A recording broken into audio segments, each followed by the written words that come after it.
Kirstie Allsopp, 51, has supported King Charles III over his proposed Clarence House redundancies after it was reported by a UK publication that dozens of staff were given notice of the threat of redundancy last month following the death of Queen Elizabeth II.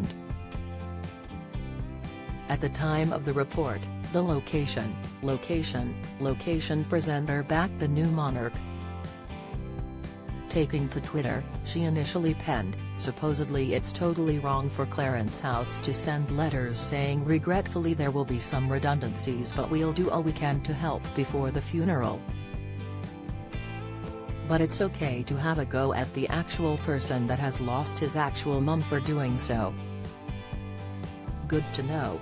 The Channel 4 presenter's tweet sparked some criticism after it was claimed King Charles staff were told they could lose their jobs during a church service for the Queen.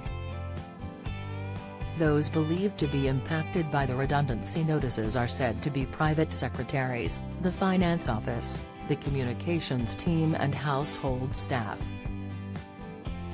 Some staff allegedly assumed they would receive new roles at the King's new household.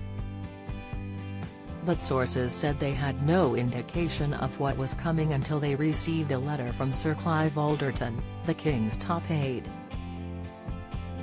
Kirstie reacted to the furore after the move was branded crass and appalling by social media critics after some slammed the timing of being handed redundancy notices. The property expert told her 429,000 followers on September 14, "No, it's not, it's the law.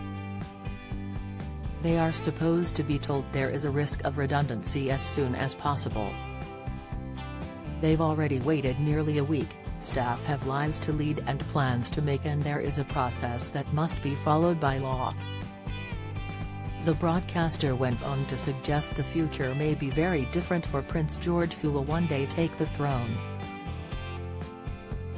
King Charles III is the sovereign, and his heir is his eldest son, William, Prince of Wales. William's eldest son, Prince George, is second in line, followed by his sister, Princess Charlotte, and his younger brother, Prince Louis. Kirstie addressed Charles' plans to trim down the royal family, as she tweeted, "Also the staff involved knew this was coming. One entire household has to be wound up and another shifted." Barbara Windsor's widow taken aback by playing long game accusations. Latest Jeremy Clarkson retaliates after order to shut diddly squat restaurant TV Only Fools and Horses. John Shelley left over £400,000 to wife net worth. The Prince of Wales is unlikely to ever run something on the scale of his father or grandmother, and God knows what the future holds for Prince George. Social media users rushed to the comments as they reacted to the presenter's initial tweet.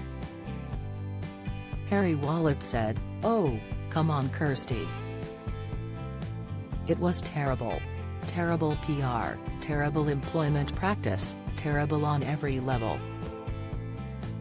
Sure, there may have to be some redundancies, but they should have waited until after the funeral. Would a fortnight's wait have made any difference?" Taz77 added, "You gotta admit that it's at the very least ill-timed. Could they not wait until after the funeral?" However, some took to the comments to share Kirstie's view and back King Charles' decision. Behave16 said, "It was always a given that jobs would change. The household would have expected it." Cynthia97196078 added, "The earliest possible notice is best practice, and a legal requirement."